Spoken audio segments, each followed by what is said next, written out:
सावधानी से बैठे, कमर कस के।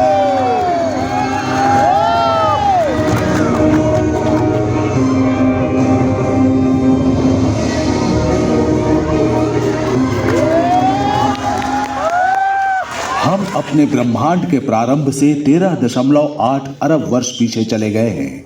समय के पहले क्षण में ब्रह्मांड अत्यधिक गर्म है और एक अति गर्म एकल बिंदु में ऊर्जा से भरा हुआ है। अचानक ब्रह्मांड का विस्तार हुआ। इस क्षण को हम बिग बैंग कहते हैं।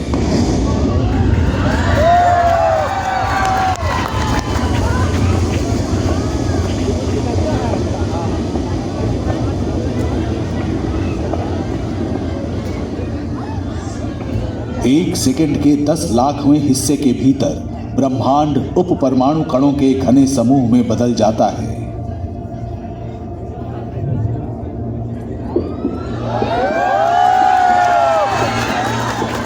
विस्तारित ब्रह्मांड अब 3 मिनट पुराना है और ऊर्जा संघनित हो रही है, जिससे हमारे आधुनिक ब्रह्मांड के निर्माण खंड बन रहे हैं। इलेक्ट्रॉन, न्यूट्रॉन और प्रोटॉन।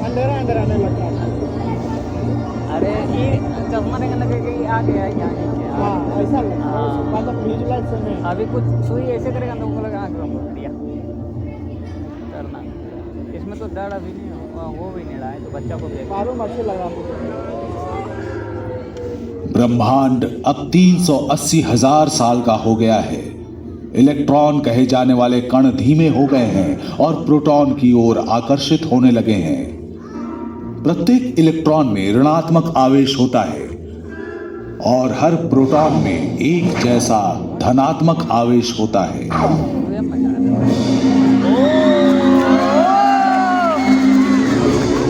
उनके विपरीत आवेश एक दूसरे को अच्छे से संतुलित करते हैं और वे ब्रह्मांड के इतिहास की सबसे महत्वपूर्ण जोड़ी बन जाते हैं। पहला परमाणु हाइड्रोजन।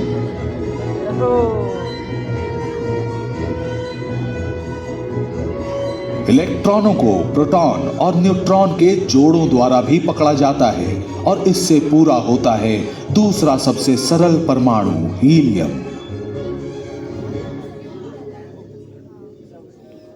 ब्रह्मांड अब 50 करोड़ साल पुराना है और गर्म ऊर्जा का समूह शांत होकर ठंडे काले बादल में बदल गया है। ब्रह्मांड में परमाणुओं, ज्यादातर हाइड्रोजन की एक धुंध भर गई है। कोई आकाशगंगा नहीं, कोई तारा नहीं, ग्रह नहीं, कुछ है तो बस अंतरिक्ष में तैरते परमाणु। और गुरुत्वाकर्षण के अदृश्य अपरिहार्य प्रभावों के कारण हमारी कहानी यहीं समाप्त हो जाएगी। गुरुत्वाकर्षण क्या है?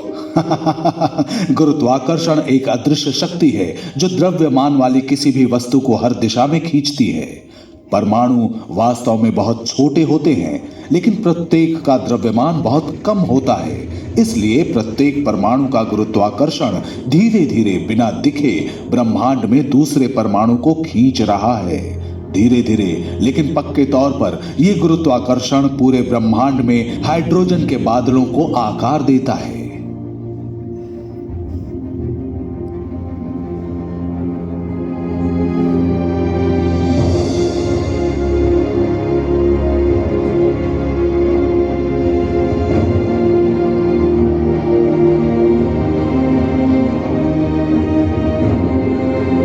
जैसे जैसे ज्यादा से ज्यादा परमाणु एक साथ एकत्रित होते हैं, वे विशाल घूमते बादलों प्रथम प्रोटो गैलेक्सी में बन जाते हैं।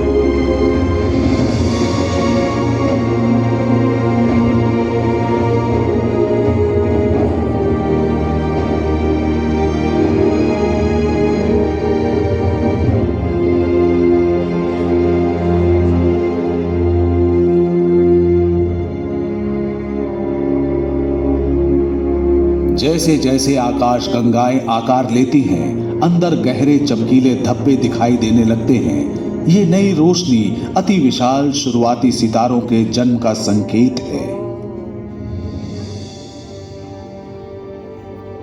प्रत्येक तारा अपनी जिंदगी ठंडी घूमती हाइड्रोजन की एक विशाल गेंद के रूप में शुरू करता है।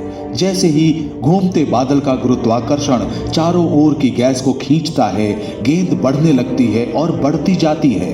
इस वृद्धि के साथ गुरुत्वाकर्षण भी बढ़ता है और उतना ही अधिक अपनी ओर खींचता है। कोर में परमाणु अधिक से अधिक दबते जाते हैं, जिससे उनका तापमान 1 करोड़ डिग्री सेल्सियस तक बढ़ जाता है। गर्मी और दबाव के कारण हाइड्रोजन परमाणु के नाभिक आपस में जुड़ते हैं और ऊर्जा छोड़ते हैं। जैसे ही ऊर्जा इसकी सतह से बाहर निकलती है, तारा चमकने लगता है।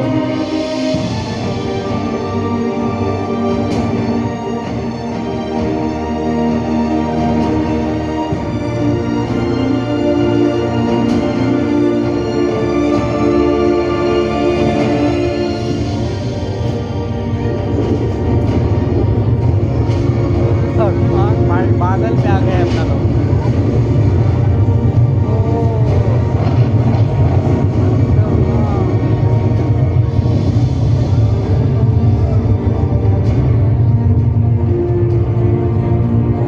प्रारंभिक तारे विशाल थे, सूर्य जैसे आधुनिक तारों से कहीं अधिक विशाल। ये इतना विशाल है कि हमारे पूरे सौर मंडल को निगल सकता है।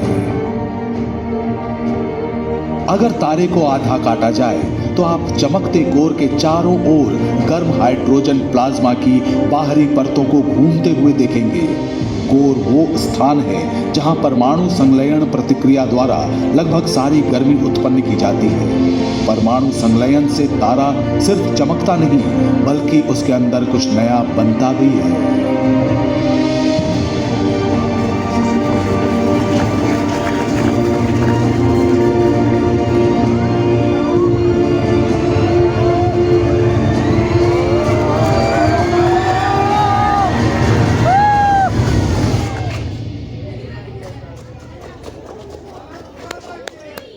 देवियों और सज्जनों, आपके मनोरंजन के लिए क्या मैं परमाणु संलयन के चमत्कारों और रहस्यों को दिखाने वाला एक अजीबोगरीब नजारा प्रस्तुत कर सकता हूं। कल्पना कीजिए, हम तारों के बीच में हैं। ये गेंदे हाइड्रोजन नाभिक से अलग हुए प्रोटॉन हैं, और अब देखिए कि कैसे वे एक साथ मिलकर हीलियम नामक एक नया तत्व बनाते हैं। ये प्रक्रिया प्रोटॉन से शुरू होती है। वे